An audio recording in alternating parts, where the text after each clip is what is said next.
une représaille contre l'Iran, vous serez seuls. Nous ne participerons pas à une telle opération. Prévient Washington. Donc, Israël est situé par rapport à la position américaine.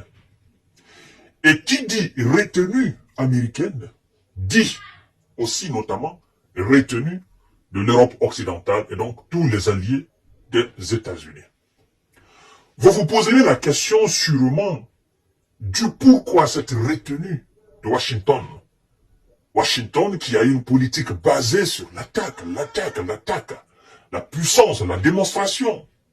Est-ce une manière de temporiser et de répondre tardivement, sachant très bien que aujourd'hui et demain, l'Iran est plus sur le qui-vive qu'elle n'a été depuis toute son histoire. Est-ce une question d'alliés du côté iranien qui retient les États-Unis? La probabilité, elle est aussi forte. Mais selon le politologue, d'accord, spécialiste de l'islam en Moyen-Orient, Monsieur Khattar Abou Diab, il nous décortique un certain nombre de choses. Et ça, c'est très important à tenir compte, mesdames et messieurs. En réponse, donc, à la riposte de missiles menée par l'Iran contre Israël dans la nuit du 13 et 15 et 14 avril, l'Israël promet de riposter, mais sa décision pourrait avoir de lourdes conséquences. Pointe, n'est-ce pas? Le politologue Khattar Abou Diab. Il avance ceci. Israël a juré de faire payer à l'Iran le prix de son attaque sans précédent contre son territoire. Malgré les appels internationaux à la retenue dans une région déjà ébranlée par la guerre dans la bande de Gaza, selon M. Abou Diab, politologue consultant en géopolitique et spécialiste, n'est-ce pas, en islam au Moyen-Orient, il dit ceci, écoutez très bien, c'est très important, partagez la vidéo dans tous les groupes possibles. Israël ne voudrait pas perdre le soutien occidental dont il a bénéficié jusqu'ici. Il ne peut pas. Les Israéliens, les dirigeants israéliens, ne peuvent pas se permettre de perdre ses alliés. Ne peuvent pas se permettre de perdre le soutien, le grand soutien occidental. Et donc, pour ce faire, le spécialiste nous dit ceci, car il y a un dilemme au sein de l'état-major israélien. Attaquer Rafah pour en finir avec le Hamas au Gaza ou attaquer l'Iran. Il continue ceci, une riposte calibrée. Alliés historiques d'Israël, les États-Unis ont d'ores et déjà dit ne pas vouloir d'une guerre avec l'Iran et prévenu qu'ils ne participeraient pas à une opération de représailles contre l'Iran. En continuant, le spécialiste nous dit tout cela est calculé avec une grande difficulté dans l'armée israélienne. On se dirige donc vers une réponse tardive pour ne pas contrarier les Américains avec une riposte calibrée et limitée, a-t-il ajouté. Une réponse tardive. Selon le spécialiste. Mais moi je vais vous dire, parce qu'il y a eu beaucoup de spécialistes qui ont parlé du sujet, qui sont prononcés là-dessus. Moi je vais vous dire clairement, ce qui retient les Américains. Et pourquoi ils ne veulent pas participer à une représaille, qu'elle soit maintenant ou tardive. Pourquoi? La raison, elle est toute simple. Vous savez, l'Iran n'est pas un petit pays. L'Iran n'est pas une petite puissance en termes militaires. Et lorsque vous faites une étude comparative entre l'armée iranienne et l'armée israélienne, vous trouvez sur bien des points que l'Iran est bien plus supérieur à l'armée israélienne. Même si sur aussi des points, l'armée israélienne, n'est-ce pas, est aussi supérieure à l'armée iranienne. D'abord, en termes d'effectifs. De l'autre côté, du côté iranien, on nous annonce 600 000 soldats. 600 000. Et du côté israélien, il y a quelque chose de 150 000. Donc, il n'y a pas match sur ce point. Mais, pour que ces deux pays s'affrontent sur un terrain, cette probabilité elle est nulle. Parce que ces deux pays sont séparés par un certain nombre de pays. Vous comprenez? Entre l'Iran et l'Israël, il y a un certain nombre de pays. Donc, il ne peut pas y avoir d'affrontement terrestre entre les deux. Ce serait une guerre ouverte dans le ciel. Attaque avec des missiles, des avions. Et vous devez savoir qu'en termes d'armement, la majeure partie des armements, des équipements militaires israéliens, bien que l'Israël conçoit des équipements militaires, mais la majeure partie, ce sont des armes américaines et donc occidentales. Vous comprenez? Et la majeure partie, les 98% ou 95% des équipements militaires, des armes iraniennes sont naturellement russes. On nous annonce d'ailleurs que ça date de l'ère soviétique. C'est qu'on a dit avant l'opération spéciale militaire russe en Ukraine. Parlant, n'est-ce pas, de l'équipement militaire russe. Et le monde n'est pas bête. Nous ne sommes pas dupes. Lorsque nous faisons aujourd'hui une étude comparative entre les équipements militaires russes sur le terrain en Ukraine et les équipements militaires américains, donc occidentaux, n'est-ce pas, occidentaux du moins, sur le terrain en Ukraine du côté ukrainien, qu'est-ce qui domine? Ce sont les équipements, les chars, les missiles.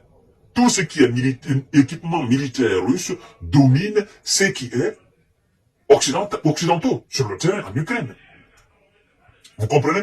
Donc, là, il y a une supériorité, parce qu'à travers le conflit en Ukraine, l'on se rend compte que tout ce que les Occidentaux ont envoyé ont été inutiles. C'est pas moi qui le dis, ce sont des spécialistes même d'équipement militaire, n'est-ce pas, du côté Occident, qui déclarent cela.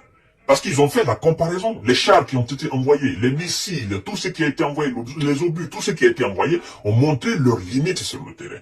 Et l'armée israélienne, naturellement, possède des chars Abrams, des missiles aussi, des antimissiles, n'est-ce pas, des avions de chasse F-35, F-16 américaines. Vous comprenez? De l'autre côté, c'est-à-dire du côté iranien, ce sont des armes russes, des avions de guerre russes. Vous comprenez? Les Iraniens conceptionnent aussi des équipements militaires sur leur propre sol, notamment des missiles et des drones. Et ce sont des armes modernes. Vous comprenez? Alors, est-ce qu'on peut assister à réellement quelque chose de frontal entre les deux? La probabilité est très faible. Parce que, il faut dire la vérité, sans le soutien occidental, surtout le soutien américain, la probabilité pour que l'Israël domine l'Iran, cette probabilité est faible. Et qui parle d'alliés, s'il venait à avoir confrontation entre les deux, qui parle d'alliés occidental? La Russie de Vladimir Poutine ne va jamais accepter que ce qui est arrivé à la Libye de Muammar Kadhafi puisse arriver à l'Iran, qui est son allié phare dans cette partie du monde. D'ailleurs, posez-vous la question. Vladimir Poutine qui n'a pas abandonné M. Bachar en Syrie, peut-il abandonner l'Iran qui constitue un allié essentiel de la Russie? Non. Donc, les États-Unis savent qu'en appuyant sur la question de représailles contre l'Iran, forcément, M. Vladimir Poutine sortira et va défendre l'Iran. Les alliés de l'Iran vont défendre l'Iran, ne vont jamais accepter que l'Iran tombe. Et donc, qu'est-ce qu'on va assister? On va assister à un deuxième front. D'accord?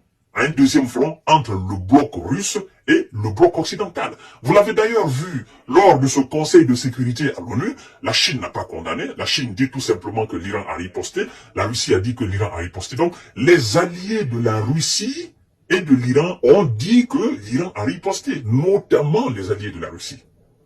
Vous comprenez? Et donc, les États-Unis ont fait tous ces calculs politiques et géopolitiques. Vous comprenez? Ils ne peuvent pas se permettre d'ouvrir deux fronts. D'abord, le front ukrainien. Jusqu'à présent, ils peinent de trouver, n'est-ce pas, d'enregistrer des victoires. Il n'y a pas d'aide, il n'y a pas d'argent. Et on vous dit maintenant que l'Iran qui a plus de moyens, plus d'argent, plus d'armes, plus d'économies, n'est-ce pas, plus de moyens militaires, que l'Ukraine entre en collision avec un allié aussi qui est protégé par les Américains et les Occidentaux. Et donc, ça devient quelque chose de très lourd. Ça va dépasser la dimension même du Moyen-Orient. Ça sera purement deux fronts entre deux mondes. Le monde occidental, otanien, et le monde BRICS. En fait, c'est ça. Donc, la retenue des Américains, elle est là. Nous ne voulons pas de guerre d'alliés. Parce que on n'acceptera pas, les alliés de l'Iran n'accepteront jamais que l'Iran perde. Ils n'accepteront jamais que l'Iran soit déchiré. Ils n'accepteront jamais cela. Et nous n'avons pas les moyens pour aller sur ces deux fronts. Nous n'avons pas les moyens. Ça, c'est clair et net. Donc, arrêtez, prenez ce qui s'est passé, prenez ça, considérez cela comme de l'huile, n'est-ce pas? Mettez ça sur votre peau, et puis, ça passe. Peut-être, dans 2, 3, 4, 5, 6 ans, nous allons voir comment nous allons riposter. Et les Américains savent aussi qu'en appuyant sur le côté sanctions contre l'Iran, l'Union européenne notamment aussi, ils savent que ce serait naturellement jeter l'Iran définitivement dans les bras de la Russie. Et qui dit jeter l'Iran dans les bras de la Russie, l'Iran qui est dans, n'est-ce pas, les tentatives de conception, n'est-ce pas, ou dans le développement de son nucléaire, naturellement, l'Iran sanctionné, la Russie sanctionnée, la porte ouverte à ces deux puissances, n'est-ce pas, de travailler ensemble afin de développer le nucléaire iranien. Parce que l'Iran se dira quoi? Ben écoutez, ça ne me sert plus à rien de convaincre les Américains. Ça ne me sert plus à rien, n'est-ce pas, de temporiser le développement de mon nucléaire, sachant très bien que j'ai les sanctions européennes, j'ai les sanctions américaines. Le mieux pour moi, c'est de continuer définitivement avec la Russie. C'est d'être comme la Corée du Nord et m'en foutre de la politique ou de la sanction américaine ou de la sanction européenne et continuer à vivre tranquillement. Donc, j'ai un allié qui s'appelle la Russie, qui a les moyens, d'accord, et voilà, qui a été sanctionné, mais jusqu'à présent, ça n'a pas véritablement d'impact sur la Russie. J'ai un allié aussi qui s'appelle la Chine, j'ai un allié qui s'appelle le Brésil, qui s'appelle l'Inde, qui s'appelle certainement bon nombre de pays sud-américains et bon nombre de pays africains, bon nombre de pays aussi asiatiques. Ben écoutez, le monde, c'est pas les États-Unis, c'est pas l'Union européenne. Vous comprenez? Donc, les Américains ont étudié tout cela. Ils ont étudié tout cela. Nous n'allons pas faire de l'Iran la Corée du Nord. Il faut qu'on aille intelligemment avec l'Iran. Parce que l'Iran, doté d'une arme nucléaire véritable, l'Iran, une puissance militaire dans cette partie du monde, eh ben, écoutez, ça devient terrible pour nous. Et donc c'est pourquoi les Américains, ils se retiennent. Ils ne veulent pas de riposte véritable. De toutes les façons, vous savez quand même, cher monsieur, chère demoiselle, voilà un peu mon point de vue par rapport à cela.